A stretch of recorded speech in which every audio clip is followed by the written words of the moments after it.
Hello बच्चों, कैसे हो आप सभी लोग।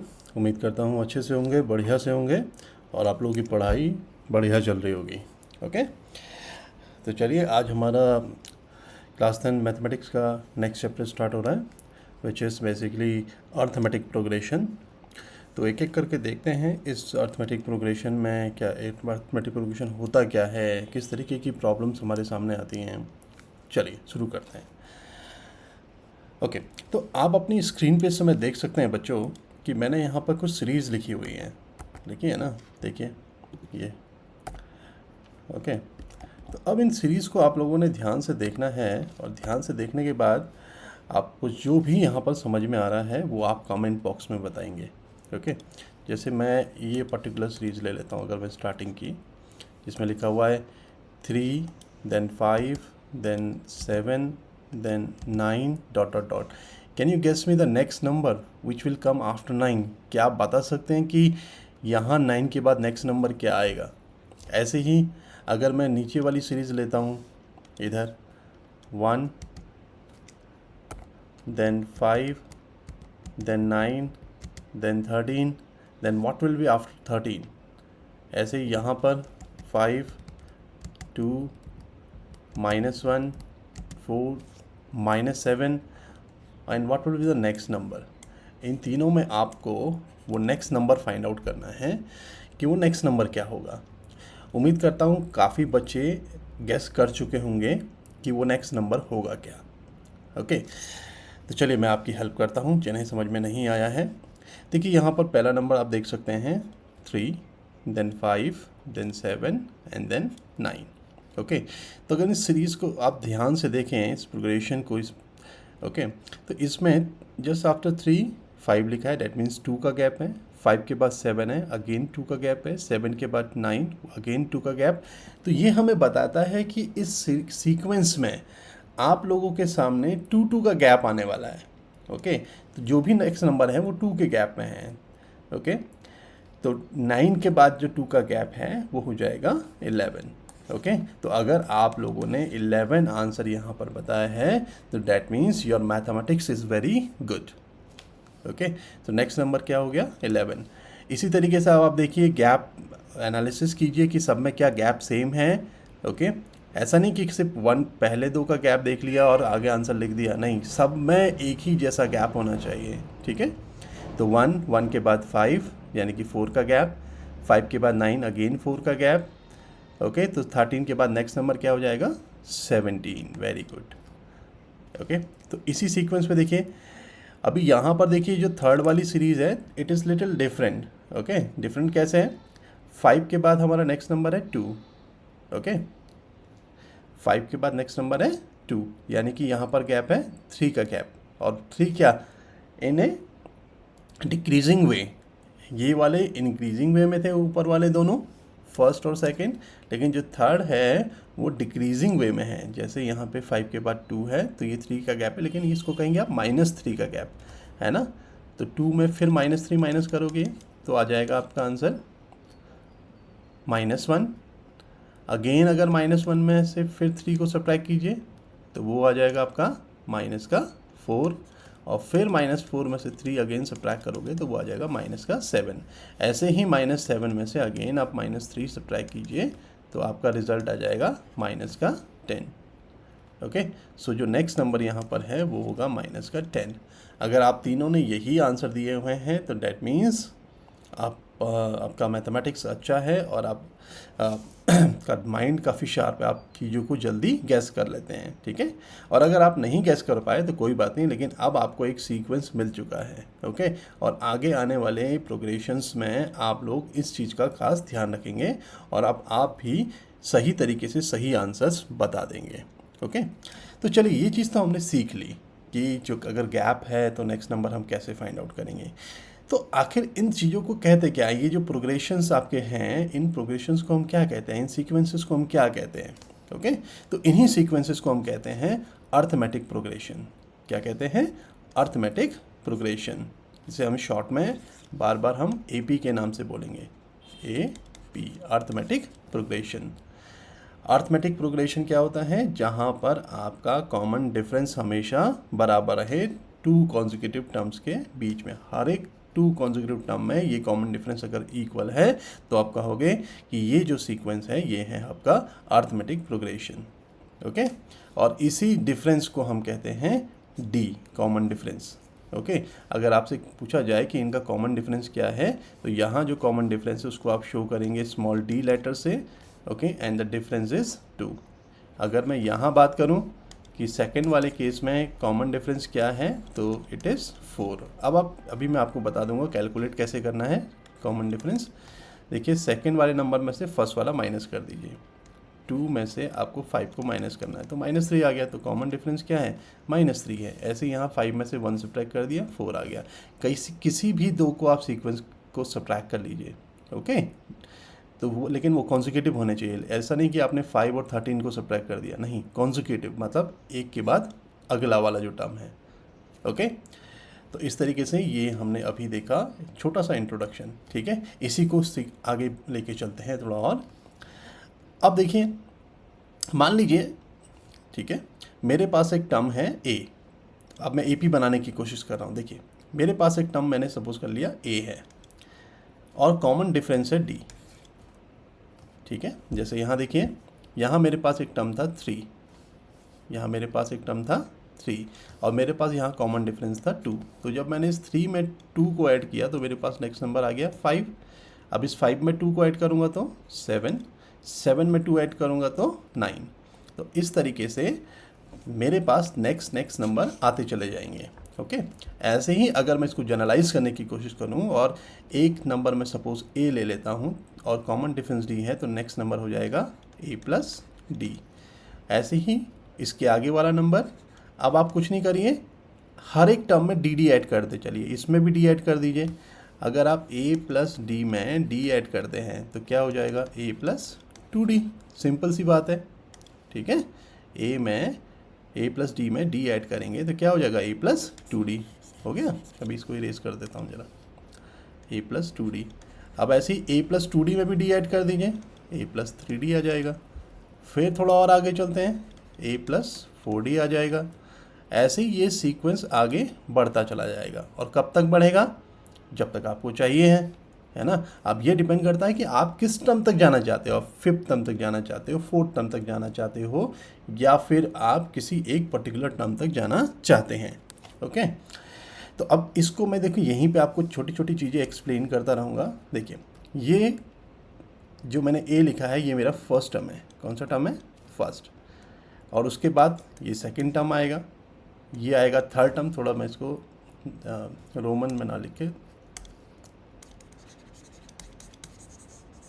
एक मिनट, ये मेरा फर्स्ट टर्म है, ये मेरा सेकंड टर्म है, ये मेरा थर्ड टर्म है, ये मेरा फोर्थ टर्म है, ये मेरा फिफ्थ टर्म है। ऐसे ही 6th, 7th, 8th, 9th ये आते चले जाएंगे। ठीक है, फिर से देखिए, first term, second, third, fourth, ये फिफ्थ हो गया। तो आगे 6, 7, 8, 9, 10 ऐसे ही चलता चला जाएगा। ओके, चलिए अब देखते हैं। अब एक चीज़ को खास नोट कीजिएगा, जब यहाँ पे, ठीक है, जब यहाँ पे 1 था, जब यहाँ क्या था, फर्स्ट टर्म था, तो क्या डी था यहाँ पे? तो कुल मिला के डी क्या था? 0 था, 0 इंटू डी था, है ना। लेकिन जब यहाँ पे 2 था तो यहाँ पे क्या हो गया? a प्लस 1d हो गया, है ना। ऐसे ही जब यहाँ पे 3 था तो अब देखिए a प्लस कितना आ गया? 2d आ रहा है, उससे एक कम आ रहा है नहीं आ रहा है। यहाँ 4 था तो यहाँ पे आ गया आपका 3, इससे एक कम आ रहा है। यहाँ 5 था तो यहाँ 4 आ गया, इससे एक कम आ रहा है। तो जो भी टर्म होगा, जो भी टर्म आप बोलने जा रहे हैं, जो भी टर्म कैलकुलेट करने जा रहे हैं, डी का कोफिशिएंट उससे एक कम होगा, है ना। तो अगर मैं कहूँ कि मुझे nth टर्म फाइंड आउट करना है, अगर मैं कहूँ कि मुझे nth टर्म फाइंड आउट करना है तो वो क्या हो जाएगा? वो a तो एज इट इज़ रहेगा, प्लस यहाँ 5 था तो यहाँ 4 हो गया। यानी कि ये 4 कैसे बना होगा? 5 - 1 से बना होगा। ये 3 कैसे बना होगा? ये 4 - 1d से बना होगा। तो ऐसे ही यहाँ पे जो नेक्स्ट टर्म होगा वो बनेगा a प्लस, इसमें से भी 1 माइनस कर दीजिए, n - 1d। ओके, तो ये आपका क्या बन गया? nth term. A plus N minus one D. तो अगर कोई आपसे पूछे कि किसी पर्टिकुलर अर्थमेटिक प्रोग्रेशन का what is going to be the nth term, ठीक है, इसको इस तरीके से लिखेंगे, okay, A N is equals to A plus N minus one into D. Okay, तो इस तरीके से ये आपने nth टर्म फाइंड आउट कर लिया है किसी भी अर्थमेटिक प्रोग्रेशन का। ओके, चलिए अब कुछ एक खास ध्यान देने वाली चीज़ें देखिए, मैंने यहाँ पे भी लिखा हुआ है ऑलरेडी पहले, nth term of A P is a N is equals to A plus N minus one d. ठीक है, तो बच्चों जैसे मैंने यहाँ पर एक क्वेश्चन मैं यहाँ पे लिख देता हूँ और उससे फिर आपको एक्सप्लेन करने की कोशिश करता हूँ। चलिए नेक्स्ट पेज में देख लेते हैं। ओके, तो for example 2, 7, 12 dot dot dot. Okay, तो पहले तो आपको ये चेक करना है कि क्या ये ए पी है या नहीं। Is this an A P, क्या ये ए पी है? तो ए पी चेक करने के लिए आपको सिर्फ कॉमन डिफरेंस देखना है। पहले 7 माइनस 2 से देख लीजिए, इट्स कमिंग 5, और एक बार 12 माइनस 7 कर लीजिए विच इज़ ऑल्सो 5। तो आपका आंसर होगा yes, this is an A P, ये ए पी है। अब ए पी है तो let's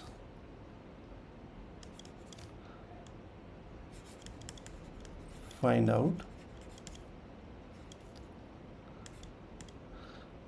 let's find out its 10th term.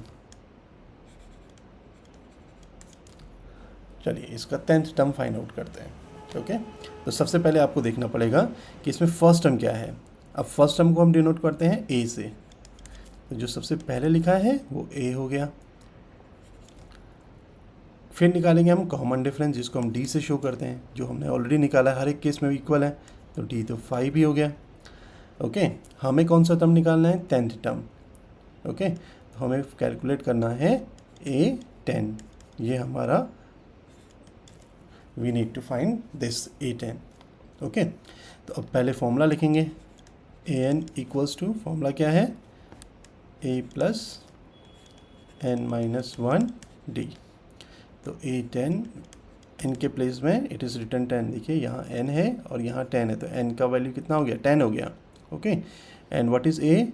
A is 2 plus what is n? Again 10 minus 1 into D, D is 5। Alright, so 2 plus 10 minus 1 is 9 into 5, so basically 2 plus 45, that means 47. So what is the 10th term? 10th term is going to be 47. Okay, अगर आप इसको थोड़ा सा और quick करना चाहते हैं, है ना, वैसे प्रोसेस पूरा वही है ना, लेकिन जैसे हमने 10th टर्म निकालना है तो आप इसको डायरेक्ट भी लिख सकते हैं A प्लस 9D।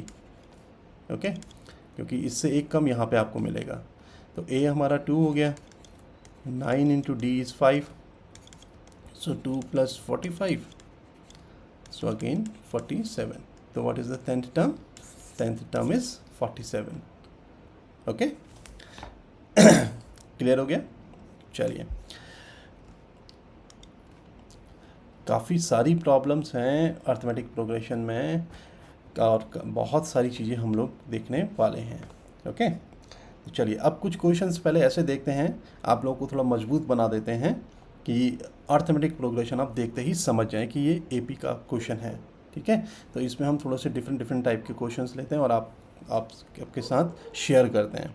ओके, तो जैसे मैंने यहाँ पर एक क्वेश्चन ले लिया, देखिए 3, 1, -1, -3 एंड डॉट डॉट डॉट। ठीक है, अब आप इस प्रोग्रेशन को देखिए और फाइंड आउट कीजिए कि क्या ये एपी है, इज़ दिस एपी। तो इसको चेक करने का तरीका सिर्फ आपको कॉमन डिफरेंस से ही पता लगेगा। तो कॉमन डिफरेंस क्या होगा, 1 में से 3 को सब्ट्रैक्ट करना है, 1 माइनस 3 विच इज़ -2। ओके, इनके बीच का भी निकाल लीजिए भाई, वो भी कितना आ रहा है, -1 तो ऑलरेडी है, यहाँ माइनस लगाइए और इस 1 को भी लिख लीजिए। क्या रिजल्ट आ गया, -2। देखिए अभी भी कॉमन डिफरेंस यहाँ भी -2 था और यहाँ भी -2 है। एक लास्ट में भी कैलकुलेट कर लीजिए, क्या लिखा है, -3, फिर एक माइनस का साइन लगाना है आपने, और ये खुद क्या है, माइनस का है ना। तो जब देखिए माइनस माइनस बहुत सारे बच्चों को हम जब शीट चेक करते हैं तो देखते हैं कि यहाँ इन चीज़ों में बहुत सारे बच्चे बहुत मिस्टेक करते हैं। ओके, तो ऐसी मिस्टेक ना कीजिएगा, ठीक है। बहुत सिंपल रूल है, बार बार करेंगे तो आपको ऑटोमेटिकली चीज़ें याद हो जाएंगी। अब जैसे ये माइनस है, ये भी माइनस है, जब माइनस का माइनस से प्रोडक्ट होता है तो वो प्लस बन जाता है ना। तो ये -2 हो गया। इवन 10th क्लास में बच्चे रहते हैं और इस तरीके की प्रॉब्लम्स उनको रहती हैं। ओके, तो हमें इन चीज़ों से बाहर निकलना है, साइन मिस्टेक से। ऑलराइट, कोई बात नहीं, अभी तक चीज़ें सुधरी नहीं हैं, कैलकुलेशंस एरर होती हैं, बहुत सारे बच्चों की होती हैं। ओके, तो परेशान मत होइए, ठीक है। चीज़ें आप बार बार प्रैक्टिस करेंगे तो अभी भी आपकी चीज़ें सुधर जाएंगी, ठीक है। तो अभी सुधार लीजिए सारी चीज़ें, ताकि जब आपका एग्ज़ाम हो, एग्ज़ाम सीट आपकी बहुत अच्छी लगे, है ना, उसमें कोई भी एरर ना हो। राइट, चलिए, तो इस तरीके से ये कॉमन डिफरेंसेस सबके बराबर आ गए हैं। ओके, तो ये हमारा हो गया AP, ठीक है। ये जो सीक्वेंस आप अपने सामने देख रहे हैं 3, 1, -1 एंड -3, ये एक अर्थमेटिक प्रोग्रेशन है। ओके, अब आपके सामने क्वेश्चंस कैसे पूछ सकता है इसमें, पहले तो ये पूछ सकता है कि ये AP है या नहीं, ये बताइए, है ना। वो ऐसा भी कह सकता है कि चलिए AP है तो बताइए इसका फर्स्ट टर्म क्या है। ओके, तो फर्स्ट टर्म को बच्चे बताइए, कमेंट में बताइए कि फर्स्ट टर्म को किस लेटर से शो करते हैं, स्मॉल a से शो करेंगे, है ना। तो यहाँ पे ये हो जाएगा, कितना हो जाएगा बताइए, 3 हो जाएगा, है ना। अब ऐसे ही कॉमन डिफरेंस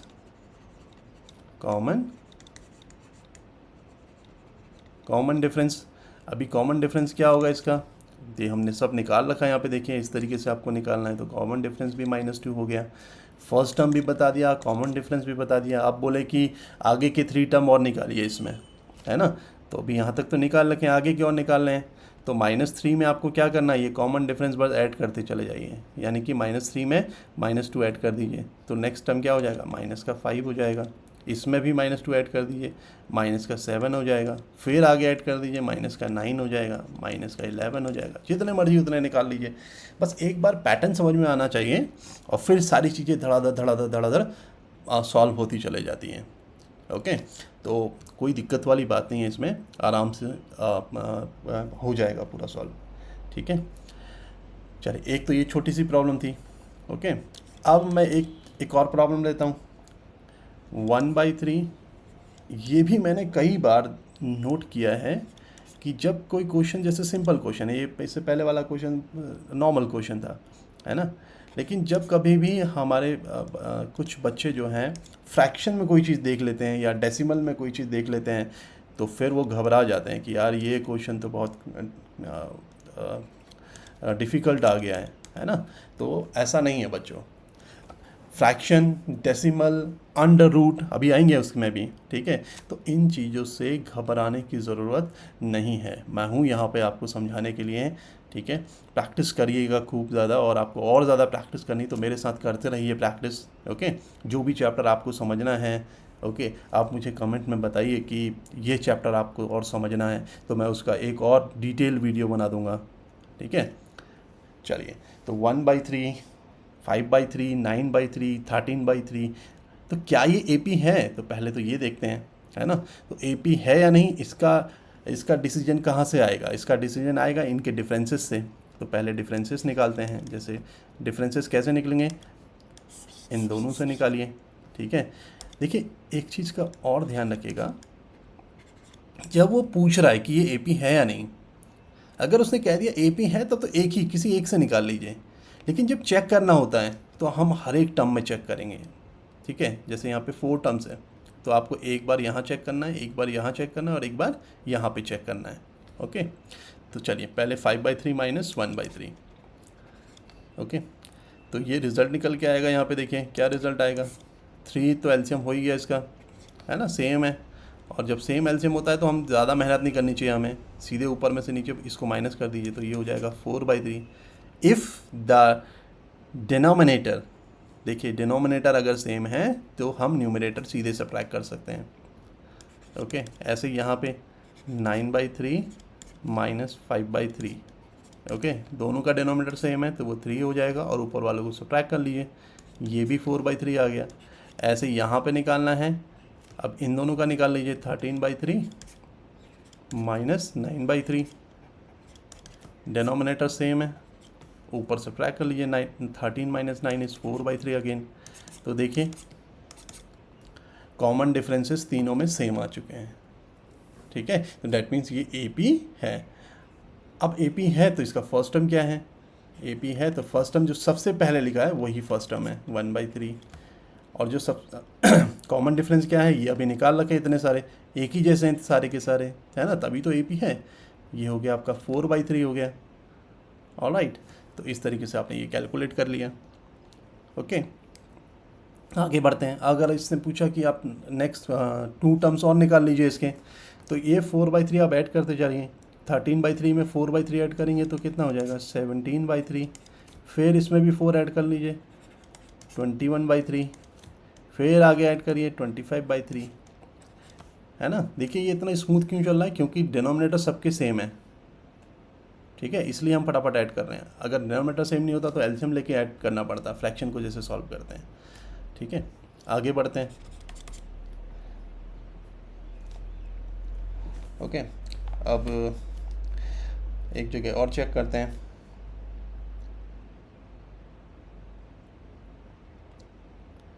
टू 4 8 16 ... चलिए इसको भी चेक कर लेते हैं कि AP है या नहीं।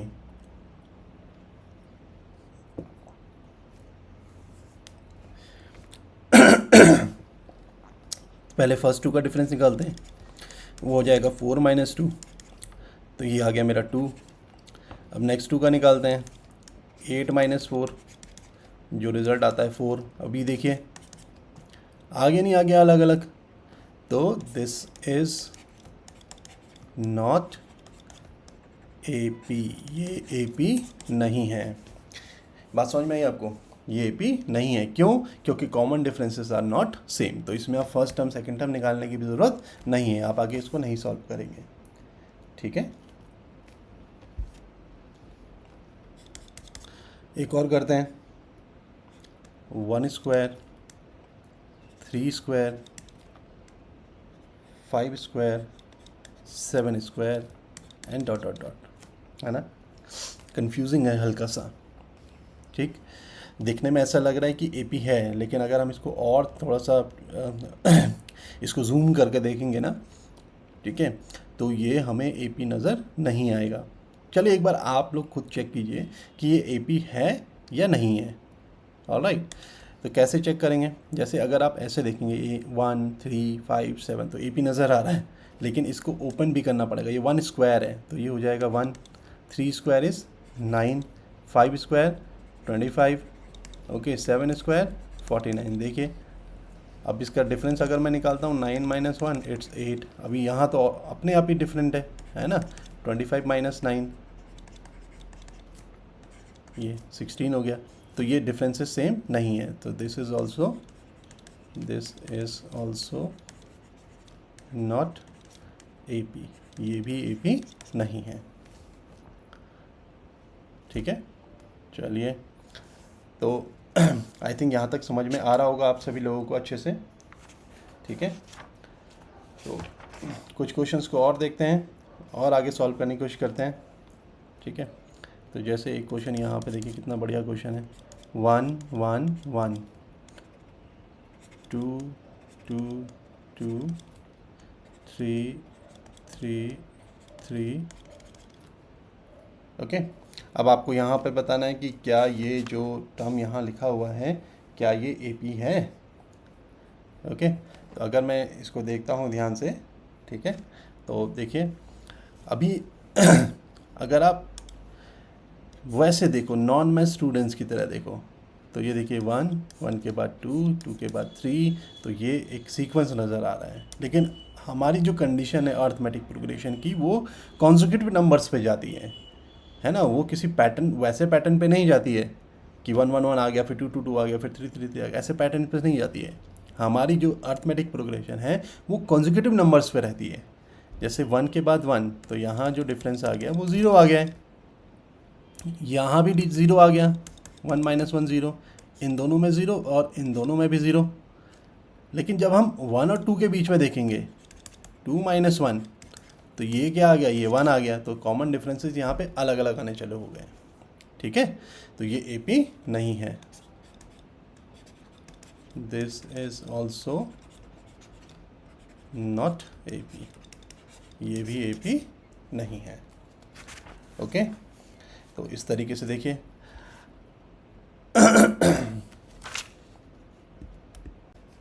ओके बच्चों, अभी देखिए आप लोगों के लिए यहाँ पे मैंने NCERT के भी कुछ क्वेश्चंस ले लिए हैं।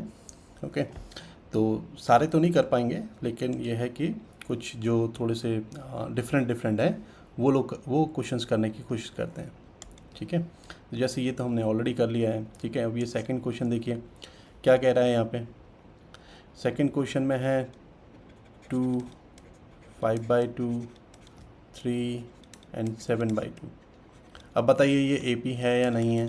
ठीक है, ये सेकंड पार्ट देखिए, इसका आपको बताना है ये AP है या नहीं। तो AP बताने के लिए कॉमन डिफरेंस से ही पता लगेगा। तो 5/2 में से आपको सब्ट्रैक्ट करना होगा यहाँ पे 2 को। सो D = 5/2 - 1/2। देखिए इसे कैसे करेंगे, एलसीएम ले लेते हैं यहाँ पे 2, तो 5 माइनस ये हो गया 4। अब 5 में से 4 सब्ट्रैक्ट किया 1 एंड 1/2। सो कॉमन डिफरेंस कितना आ गया यहाँ पे, 1/2 आ गया। ऐसे ही इन दोनों में देख लेते हैं। ठीक है, ये आ जाएगा 3 - 5/2। ओके, सो यहाँ पे भी एलसीएम ले लेंगे। ओके, तो रिज़ल्ट आ जाएगा यहाँ पे 2, यानी कि 6 - 5, सो अगेन 1/2। देखिए कॉमन डिफरेंस इक्वल आ गया ना। लेकिन जब आपको चेक करना हो, तो मैंने आपको बताया कि आपको तीनों में चेक करना हो सकता है पहले 2 के सेम हो, थर्ड का सेम ना हो, और आप जल्दबाजी में गलत आंसर लिखाएं, है ना। तो एक का और निकाल लेंगे। ठीक है, 7/2 - 3। ओके, सो ये 2 आ गया, यहाँ पे 7 हो गया और ये 6 हो जाएगा। ठीक है, तो ये आ गया अगेन 1/2। ठीक है, तो इस तरीके से ये हमने सारा का सारा कॉमन डिफरेंसेस देख लिया। अच्छा, किसी बच्चे को ऐसे तो दिक्कत नहीं आ रही है एलसीएम लेने में, क्योंकि मैंने देखा है काफ़ी बच्चों को हालांकि आप 10th क्लास में आ गए हों, लेकिन छोटी छोटी चीज़ों में अभी भी दिक्कत है ना। तो आप लोग बता दिया करिए, है ना, कमेंट में लिख दीजिए कि सर ये एलसीएम लेने में एक बार सिखा दीजिए और ये सारी चीज़ें। ठीक है, तो मैं उसको ज़रूर नेक्स्ट वाले में छोटी सी क्लिप बना के ज़रूर ऐड कर दूँगा। ठीक है, तो चलिए, कॉमन डिफरेंसेस सबके बराबर हैं, तो ये हमारा AP हो गया। ठीक है, ऐसे ही यहाँ देख लीजिए थर्ड डेसिमल वाला है ना। तो जब आप इनको सब्ट्रैक्ट करोगे, इनके बीच के डिफरेंस निकाल लीजिए। जैसे ये थर्ड मैं लिख देता हूँ यहाँ पे। ठीक है, क्या है, माइनस का 1/2, माइनस का 3.2, माइनस का 5.2 और माइनस का 7.2। ओके, तो आगे डॉट डॉट डॉट चल रहा है, तो डिफरेंस निकालते हैं पहले। माइनस का 3.2, फिर माइनस और एक माइनस ये भी है, तो मैं इसको सीधे कर देता हूँ प्लस अभी इस केस में। अब आप लोग भी ऐसे ही करेंगे, बार बार बहुत लंबा नहीं करना। ये 0 आ गया, ये हो गया 2.0 और आगे एक माइनस साइन लगा दीजिए। तो डिफरेंस कितने का है, -2 का है। डिफरेंस कितने का है, -2 का। ओके, ऐसे ही आगे एक और डिफरेंस देख लेते हैं। -5.2 माइनस और माइनस प्लस हो जाएगा 3.2, तो ये 0 आ गया, पॉइंट आ गया, ये 2 आ गया। देखिए अगेन -2 का डिफरेंस है। ठीक है, क्योंकि अभी तो हम कुछ कह नहीं सकते जब तक ये थर्ड वाला ना निकाल लें, है ना। जो है माइनस का 7.2, माइनस और माइनस प्लस हो जाएगा, तो ये आ जाएगा आपका 0.07 - 5 2 हो गया, अगेन माइनस का 2। तो देखिए अभी सब में कॉमन डिफरेंसेस सेम आ गया है ना, तो ये ए पी है, राइट। देखिए और अब एक रूट वाला कर लेते हैं, क्योंकि काफ़ी बच्चों को रूट में भी दिक्कत रहती है ना, तो रूट वाला कर लेते हैं फिर आगे बढ़ते हैं।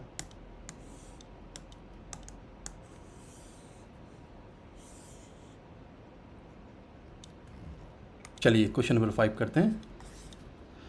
क्वेश्चन है देखिए 3 plus under root 2, 3 plus 2 root 2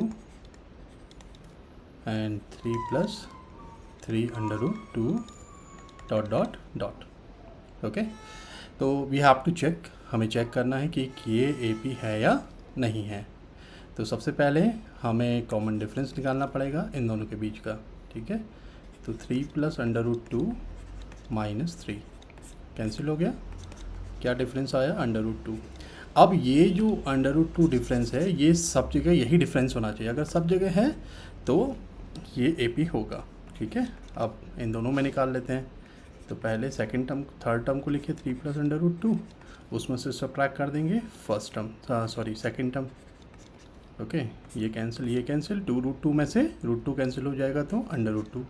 देखिए यहाँ भी सेम आया, लेकिन क्योंकि जब चेक करना हो मैंने आपको बताया है कि आपको लास्ट टर्म तक चेक करना पड़ेगा, है ना। हो सकता है कि लास्ट वाला ही डिफरेंट दिया हो, है ना, तो आपको चेक करना ही पड़ेगा। तो 3 plus 3 root 2 minus 3 minus 2 root 2 cancel. देखिए 3 रूट 2 में से 2 रूट 2 सब्ट्रैक्ट करते ही अंडर रूट 2 आ गया। तो वी कैन सी, हम देख सकते हैं कि सभी के जो कॉमन डिफरेंसेस हैं वो सेम आ रहे हैं, ठीक है। तो इस हिसाब से फिफ्थ भी आपकी ए पी होगी, ठीक है। देखिए एक यहाँ पे आप 6 पार्ट को देख सकते हैं, क्या कह रहा है 6 part.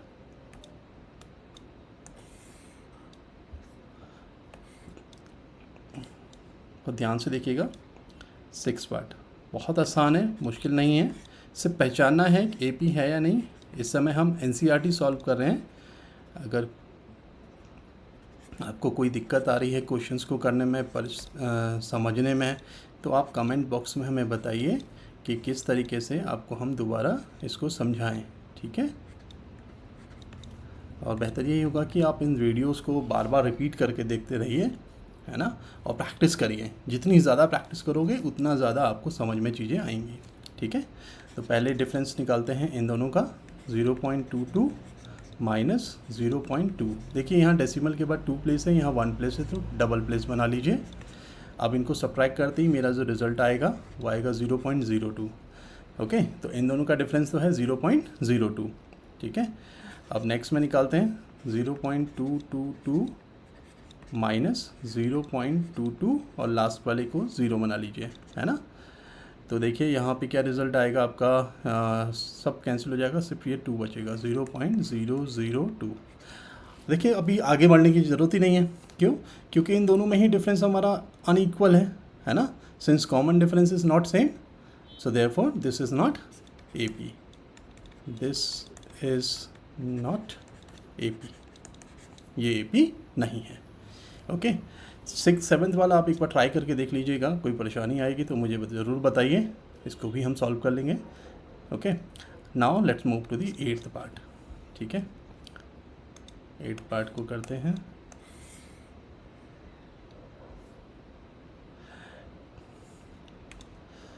What is the 8th part, minus half minus half minus half and minus half and dot dot dot, ठीक है। कैसे सॉल्व करना है, डिफरेंस निकालेंगे पहले, माइनस हाफ माइनस और ये माइनस भी लगा लेंगे तो ये हो जाएगा प्लस का हाफ। ओके, तो क्या आ गया रिजल्ट 0। इन दोनों का निकाला, अब इन दोनों का निकाल लीजिए, सेम वही आएगा, माइनस हाफ प्लस हाफ, है ना, तो ये भी 0 आ गया। और थर्ड वाले में माइनस हाफ प्लस हाफ, तो ये भी 0 आ गया, यानी कि कॉमन डिफरेंसेस यहाँ पे 0 0 ही आ रहे हैं, तो ये भी हमारा क्या हो गया, ये ए पी होगा। This is A P, this is A P. Okay, समझ आ गया। तो इस तरीके से हमने ये सारे पार्ट इसके कर लिए हैं। ओके, कुछ क्वेश्चंस और हैं उनको भी कर लेते हैं, एनसीईआरटी के ही हैं, ठीक है, ताकि हम बार बार एक ही क्वेश्चन को रिपीट ना करते रहें, है ना। फिर हमारा इस हिसाब से एनसीईआरटी ये वाली एक्सरसाइजेस का फ़िलहाल हो जाएगा। Okay,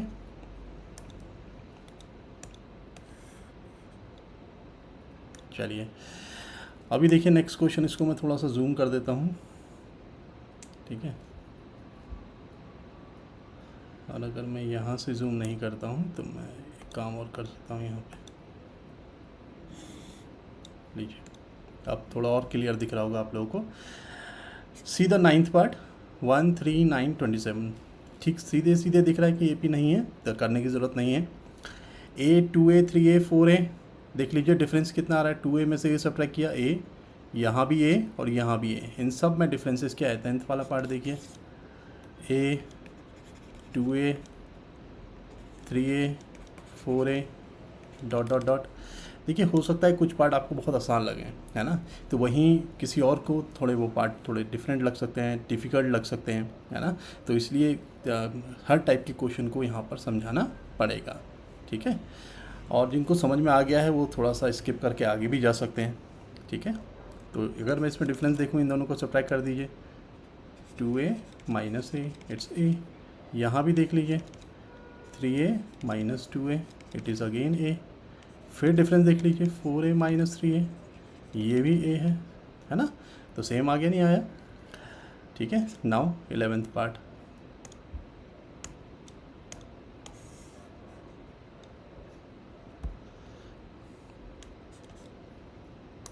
let's see the 11th part, A square A cube A to the power 4 dot dot dot, ठीक है। चलिए पहले डिफरेंस देख लेते हैं, A स्क्वायर माइनस A, है ना, तो इसको सिर्फ हम फैक्टराइज कर सकते हैं, सब्ट्रैक्ट तो होगा नहीं। ऐसे ही नेक्स्ट वाला A cube minus A square, यहाँ A स्क्वायर कॉमन आ सकता है, A माइनस 1, देखिए सेम नहीं है, ये A है, ये A स्क्वायर है ना, तो since difference is not same therefore this is not AP, ये भी हमने कर लिया 11th पार्ट। 12th पार्ट को देखिए, जब कभी भी स्क्वायर रूट वाली प्रॉब्लम आपके सामने आए बच्चों, है ना, तो घबराने की ज़रूरत नहीं है, बस आपको ये पता होना चाहिए कि स्प्लिट कैसे करना है, जो मैं आपको अभी सिखा देता हूँ। देखिए 12th part, √2 square root 8 square root 18 square root 32, okay, dot dot dot. तो देखिए ये √2 है, दिखने में अगर कोई बच्चा जो स्क्वायर रूट को सॉल्व नहीं करेगा उसको वो सीधे डायरेक्ट आंसर लिख सकता है नो, है ना, लेकिन हमें इसको सिंप्लीफाई करके आंसर देना होगा, जल्दबाजी में नहीं करना है। तो 8 को मैं लिख सकता हूँ 4 × 2, ऐसे ही 18 को लिख सकता हूँ 9 × 2, 32 को लिख सकता हूँ 16 × 2, है ना। देखिए तो √2 एज इट इज़ रहने दीजिए, 4 का स्क्वायर रूट 2 हो गया एंड √2 एज इट इज़, 9 का स्क्वायर रूट 3 हो गया √2 एज इट इज़, 4 का स्क्वायर रूट 16 का square root 4 and √2 as it is. आप देखिए ज़रा, आप देखिए जो पहले AP नहीं नज़र आ रही थी, है ना, अभी वो साफ साफ AP बनता हुआ नज़र आ रहा है ना। AP तो है ये, 2 √2 में से √2 सब्ट्रैक्ट कर लीजिए, क्या रिज़ल्ट आएगा, √2 आएगा। ऐसे ही 3 √2 में से 2 √2 सब्ट्रैक्ट कर लीजिए, वो भी √2 आएगा, है ना। सेम वे एक और कर लीजिए, 4 √2 में से 3 √2 सब्ट्रैक्ट कर लीजिए, वो भी क्या आएगा, √2 आएगा। तो in all cases differences are coming same, है ना, ठीक है। तो इस हिसाब से ये भी AP है, ठीक है। और बढ़ते हैं थोड़ा सा आगे, okay 13th question number 13 part 13, √3 √6। देखिए ये क्वेश्चन हैं सारे के सारे आसान, बस हमें करना क्या है, हमें बिल्कुल अलर्ट होके क्वेश्चन को देखना है ना, नॉन मैथ्स स्टूडेंट की तरह नहीं देखना है। अभी नॉन मैथ्स कहने का मतलब यहाँ पे ये है कि जो बस ऊपर ऊपर से क्वेश्चन को देख रहा है ना, जो समझ नहीं रहा है, उसके लिए क्या होगा, ये एपी बनता हुआ नज़र आ जाएगा। 3 का गैप कह देगा वो, 3 के बाद 3 जो ऐड कर दिया 6 आ गया, 6 3 9 आ गया, 9 3 12 आ गया। लेकिन जो इसको बारीकी से देख रहा होगा वो यहाँ पे रूट भी देख रहा होगा, है ना, तो डैट मीन्स रूट के हिसाब से तो गड़बड़ हो जाएगी, है ना। तो ये तो यहाँ पे सब्ट्रैक्ट ही नहीं हो सकता, √6 को आप ब्रेक नहीं कर सकते, है ना। और अगर मैं इसको थोड़ा सा कहें तो मैं इसको ब्रेक करता हूँ, ज़रा देखिए, √3 एज इट इज़, 6 ब्रेक नहीं होगा, ऐसे ही रहेगा। 9 को हम 3 लिख सकते हैं, और 12 को आप अगर ब्रेक करना चाहें तो 4 × 3 लिख दीजिए। देखिए √3 √6, ये 3 एंड ये हो गया 2√3। अब अगर मैं डिफरेंस निकालूँ इनका, √6 माइनस √3, ठीक है, ऐसे ही यहाँ पे निकालूँ तो ये आ गया 3 माइनस √6, ऐसे ही यहाँ निकालूँ तो ये आ गया 2 माइनस 3, ठीक है। तो ये तो कॉमन डिफरेंसेस सेम आ नहीं रहे, है ना, तो इसका मतलब दिस इज़ नॉट एपी, ये एपी नहीं है, ठीक है। अब एक बार 14 पार्ट भी कर लेते हैं, और फिर बस हमारा ये फर्स्ट एक्सरसाइज हमारा एनसीईआरटी का भी साथ ही साथ हो जाएगा कंप्लीट, है ना। तो हमें अलग अलग वीडियोस बनाने की ज़रूरत नहीं पड़ेगी इसमें, है ना, हमारा इसी में ही काम हो जाएगा। फिर दूसरी एक्सरसाइज का बना लेंगे वीडियो, ठीक है, उसको अपलोड कर देंगे, और कोशिश करेंगे कि कुछ लाइव क्लासेस हम अगर अरेंज कर लें, ठीक है। अभी स्टार्टिंग का है तो थोड़ा टाइम लग रहा है, लेकिन धीरे धीरे चीज़ें थोड़ा सा सेट होती चली जाएंगी, ठीक है। आप लोग पेशेंस बनाए रखिएगा, है ना, और हमसे संपर्क करते रहिए, है ना, चैट के माध्यम से करिए या कमेंट के माध्यम से करिए। चलिए 14th, 1 square, 3 square, 5 square, 7 square. पहले अगर आप देखिए, वही मैंने फिर वही बात करूँगा, अगर कोई ऐसे देखे कि 2 का गैप है ना, स्क्वायर्स को छोड़ दे तो ये भी नज़र आएगा। लेकिन अगर स्क्वायर्स को भी लोगे तो एपी है ही नहीं वो, है ना, लेकिन हमने तो स्क्वायर को हटाना ही हटाना है। तो 1 3 स्क्वायर इज़ 9, 25 एंड 49। देखिए 9 माइनस 1 8, अगले का 25 माइनस 9, है ना, 16। तो दिस इज़ नॉट एपी, ठीक है भाई। अब एक है हमारा 15th पार्ट, इसको यहीं पे लिख लेता हूँ मैं, 1 square, 5 square, 7 square and 73 ... okay. So ये 1 हो गया, 25 हो गया, 49 हो गया, 73 हो गया, ठीक है। जल्दबाजी नहीं करनी है किसी भी क्वेश्चन में, ठीक है। जब तक आप पूरा उसको जांच ना लें, पूरा चेक ना कर लें, तब तक अपना आंसर नहीं देना है, ठीक है। जैसे इसका डिफरेंस आया 24, ऐसे ही अगला डिफरेंस 49 माइनस 25, ये भी कितना आ गया, 24 आ गया। देखिए अभी सेम आ गए दोनों, अब थोड़ा सा अलर्ट हो जाइए, लास्ट भी सेम आ गया तो ये एपी की कगार पे पहुंच जाएगा। 13 में से 9 4 हो गया, ये हो गया 6 माइनस 4 इज़ 2। ओहो, देखिए बन गया, नहीं बन गया एपी, बड़े आराम से ये एपी बन चुका है ना। तो दिस इज़ एपी, ये एपी है। जो शुरुआत में लग रहा था कि एपी नहीं है ना, लेकिन क्या है, जब हमने इसको सिंप्लीफाई किया तो हमें पता लगा कि कॉमन डिफरेंसेस हर जगह सेम हैं। तो इस तरीके से हमने ये पूरा क्वेश्चन को सॉल्व किया। उम्मीद करता हूँ बच्चों आप लोगों को अर्थमेटिक प्रोग्रेशन समझ में आया होगा, है ना। इन केस कहीं पे कोई प्रॉब्लम आ रही है, दिक्कत आ रही है, समझने में समझ नहीं आया है, तो आप हमसे दोबारा पूछ सकते हैं, ठीक है। और अगर रिपीट करके वीडियोस को देखना है तो वो भी आप कर सकते हैं, ठीक है। अगला जो वीडियो बनने वाला है वो बनेगा एनसीईआरटी का ही नेक्स्ट एक्सरसाइज का। अभी हमने सिर्फ ये पहचानना सीखा है कि अर्थमेटिक प्रोग्रेशन होता क्या है और एपी को आइडेंटिफाई कैसे करेंगे सीरीज़ में, ओके।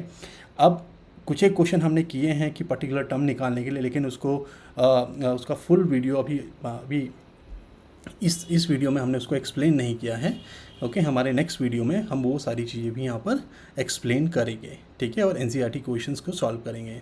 ठीक है। एनसीईआरटी के अलावा भी जो आपकी रेफरेंस बुक्स हैं उनमें से भी हम काफ़ी सारे क्वेश्चंस को यहाँ पर आपके सामने लाएंगे और सॉल्व करने की कोशिश करेंगे। बस आप हमारे साथ बने रहिए, ठीक है, चैनल के साथ बने रहिए और इसको लाइक शेयर और सब्सक्राइब भी करते रहिए, ठीक है। चलिए मिलते हैं नेक्स्ट वीडियो में। Thank you.